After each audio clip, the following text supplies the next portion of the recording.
Welcome to the 2025 Genesis GV80 Coupe. So we've all been convinced crossovers and SUVs are the way to go. It's too late, we can't turn back, but we still want something cool. So what does Genesis do? Well, they've split the GV80 into two distinct models. This one I'm driving today is the new Coupe version, which has that sloped back look. And then you can still get the standard GV80, which is available both 2-row and 3-row. This one does not come with the third row.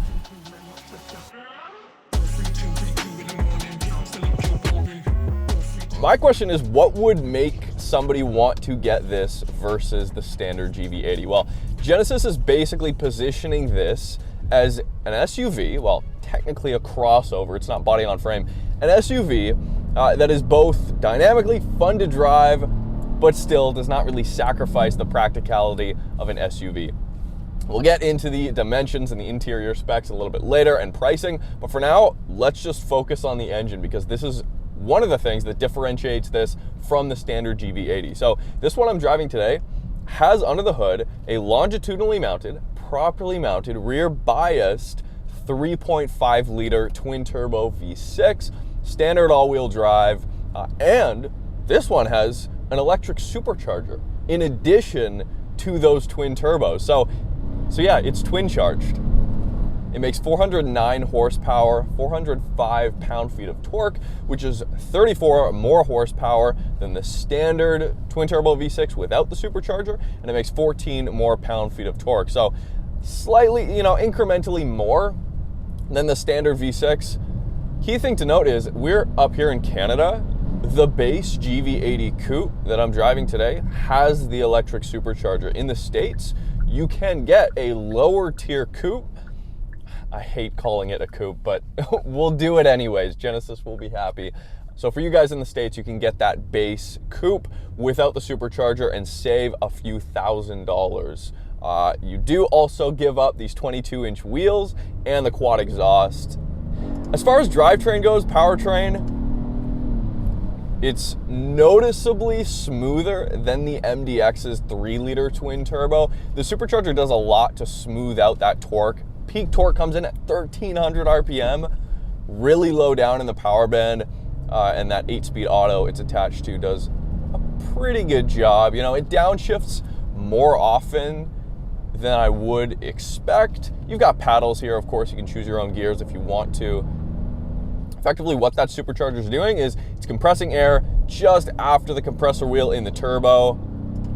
And then there's actually a bypass valve at medium and higher speeds. It bypasses the supercharger completely, and then you just have a standard operating twin turbo V6. The powertrain's great.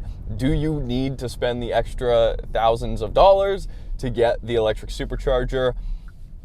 That's up to you. I haven't driven the standard engine, so I can't tell you. I can't give you guys a back-to-back comparison, but refinement, yes, Ace is 10 out of 10 as far as the engine goes. You are able to change your drive modes, of course. We have, via the selector down here, Eco, Comfort, Sport. The bolsters on these seats kind of squeeze you in a little bit when you get into Sport, and then Sport Plus deactivates traction control. One thing though, you aren't able to set your drive mode, let's say in Sport, and then turn off the car, get up the next morning, and it will return to Comfort. You're not able to just keep it in Sport. It will not remember that. And it's not like the Sport drive mode has disabled traction control like Sport Plus. It's not like it has an active exhaust out the back where it, like some manufacturers won't allow you to cold start in the crazy like open brat exhaust mode. The GV80 just will not do that. Another thing it won't do, it won't keep the heated, this is interior stuff, but it won't keep the heated seats on, and it won't remember that setting when you get in the vehicle next, which I just got out of the Honda Civic Hybrid. It does that. So just those little things that make daily commuting a little bit more seamless, but zero complaints over the powertrain. It's plenty quick despite this weighing 5,132 pounds, about 350 pounds heavier than the MDX Type S.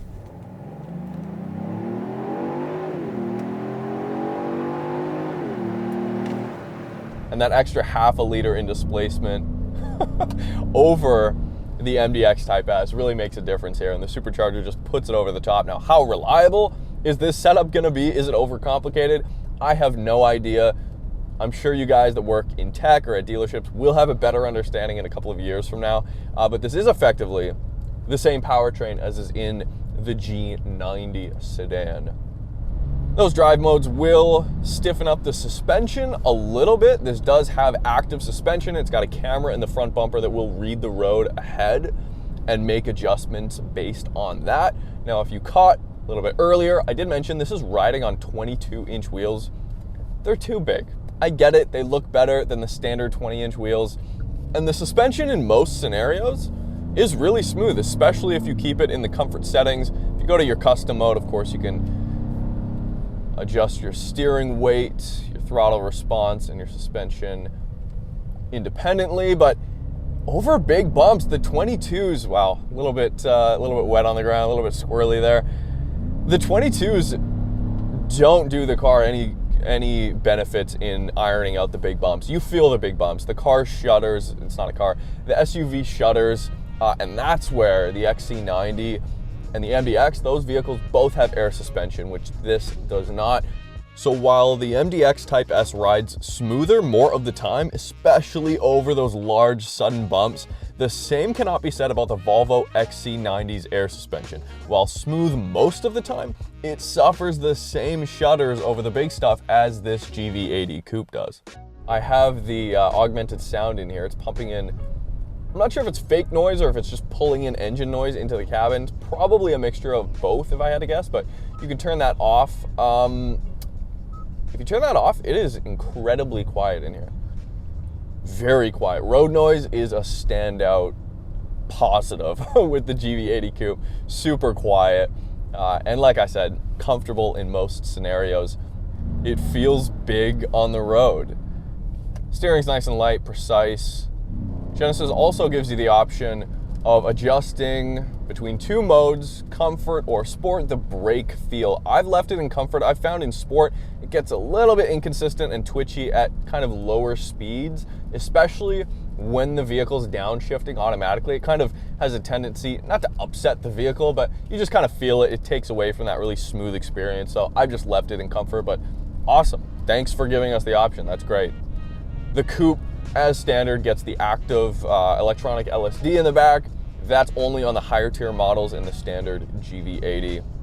An average of 19 miles per gallon here, slightly better versus the standard twin turbo engine without the supercharger in the city, but not by much.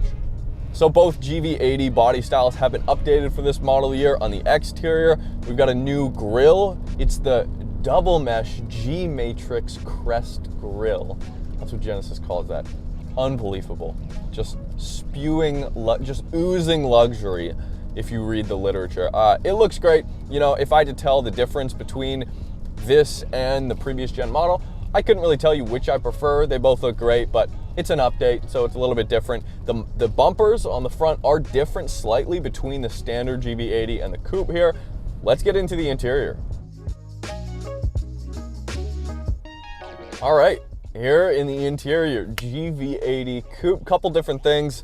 The steering wheel, flat bottom steering wheel, like I mentioned, we've got Napa leather.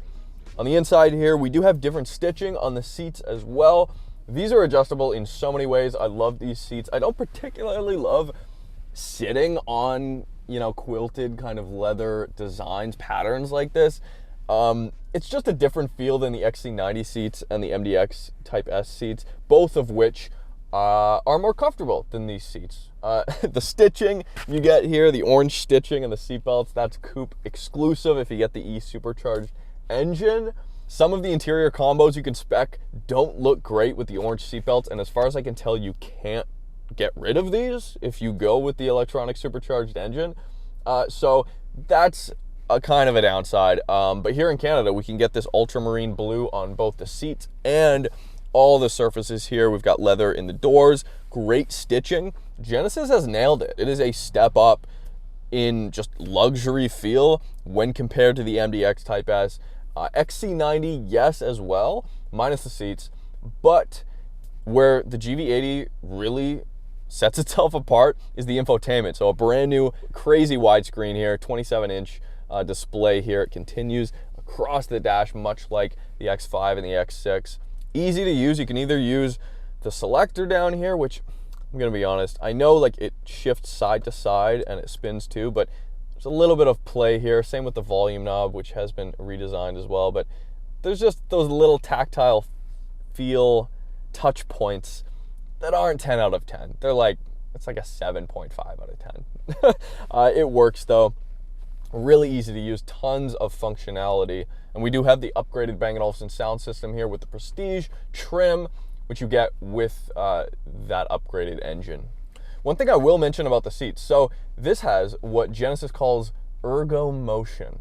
If you Google GV80 massage seats, Google AI will tell you the GV80 has massage seats. That's what Genesis calls ergo motion seats. I promise you, these are not massage seats. Genesis doesn't call it massage seating, and I think that's for a very specific reason. If you hit the button on the side of the seat, which is awesome, I love when these have physical controls. If you hit that, you can choose between pelvis, waist, whole body. All it's doing, you guys, is pushing up little air pockets, and in the back, it's just kind of adjusting the lumbar in and out. I mean, marginally better than what I found in the Mitsubishi Outlander plug-in hybrid. It's not even in the same galaxy as both the XC90 and the MDX Type S, which have real massage seats. Here's a fun trick with those ergo motion seats. Smart posture care. We enter our driver information, our height, our inseam, our waist, and our weight, and then it will analyze our posture. Let's go. Posture analysis, very bad.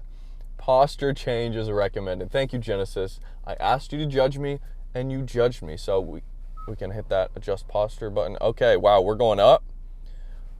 My butt went up a lot. It kind of straightened out my thighs a little bit, and then it pushed me forward, but it also raised the steering wheel up a lot. And I'm way too far away from the steering wheel here. So if this is where Genesis thinks maybe my posture is the best here, but as far as driver safety goes, I won't be able to turn the wheel very far, so I will go back.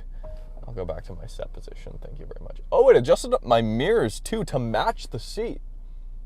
That's pretty cool. So of course, standard Apple CarPlay and Android Auto wireless, that's been updated, so that is in all GV80 coupes. In the center console here, you can display both the standard Genesis maps right ahead of you in between the gauge cluster, which you can customize, and as well, you can bring in your Android Auto or Apple CarPlay maps in the center there, which is awesome. Some of the competition cannot do that, including the MDX Type S, and that's where we see the infotainment kind of step above. Standard heated and ventilated seats in the coupe, front and rear, which is awesome. Tons of room in the rear, and you've got, of course, all your climate control back there as well. Just a ton of space. Yeah, you do lose just about an inch of headroom for your second row passengers, but it's negligible. If you want the style, if you want the looks, if you want to stand out, this is what the coupe is for. This is the bottom line. It won't fit as many dogs in the back. It doesn't have the same practicality as a 3-row if you need that emergency 3-row back there, but it looks cool. So I don't know, if style is really your priority, then the GV80 Coupe nails it for you. You know, it's really going along the GLE from Mercedes, those lines, and the X6 from BMW, those lines. But other than design and this engine, which is exclusive to the coupe, it doesn't offer a whole ton for the money, and it gives up the third row and additional passenger and luggage space in the back. So is the sacrifice worth it? You guys tell me. Just on its own, in a vacuum, this is an exceptional vehicle. It does everything it sets out to do, minus those last little bits of refinement in the ride quality. It feels like a much more expensive vehicle when you step on the inside than it is. The carbon weave, I absolutely love this carbon weave on the dash. I've never seen a carbon weave like it. The fact that they're trying something different and new here, the way it curves up here, there's just a lot of thought that's gone into the interior here to make it easy to live with. And they haven't axed the climate control. Yeah, it's touch, but it's got a haptic feedback to it and it doesn't move. It's always here and you don't have to go digging into the menus. The fact that I even have to say that in today's day and age, like, hey, Genesis hasn't removed all of their climate control. They haven't made you dig for it in the menus, because apparently that's fun to do and easier to do. The fact that I even have to say that just speaks volumes to where we are as far as automotive design goes. But Genesis has not, they've bucked the trend. And I think a lot of manufacturers are catching on to this. We want a certain number of physical tactile buttons that make a vehicle, especially a luxury SUV like this, feel premium. And when you're touching things, I mean, most of it feels good. Like I mentioned, the volume knob, and there's a little bit to be desired. There's a little bit left in refinement to be worked on there, but does it really deliver on the promise of having a dynamic, sporty feel? Not really, especially when you compare it to some of the German competitors or even the lesser expensive MDX Type S. It's got the torque vectoring LSD in the back, and it just feels kind of the most fun to drive. So pricing and competition, the GV80 Coupe starts at $104,000 Canadian here in Canada because, like I mentioned, we are forced into the top tier model. It starts at $80,000 USD in the States, and this one as tested is $87,000 USD. If we wanted to, we could compare the X6 and the Mercedes GLE, which if you spec up basically to the same spec, you get the leather options, you get the massage seat options, everything like that, ventilated, heated seats, all that stuff. They're effectively both the same price here. The GLE is within a few $1,000s, and actually the X6 eDrive 40i with the leather and all that stuff is a few $1,000s less than the GV80 Coupe. So is Genesis undercutting the Europeans? It really depends on the options, but when you spec them spec for spec, not really. At least the X6 is effectively the same price. So from where I'm standing, this trend needs to stop. Genesis has tried to sweeten the deal here with a slight bump in power and a more complicated powertrain in exchange for less space and worse looks. Call me a square, but I'll take the standard GV80, GLE, or X5 any day of the week. Thanks for watching.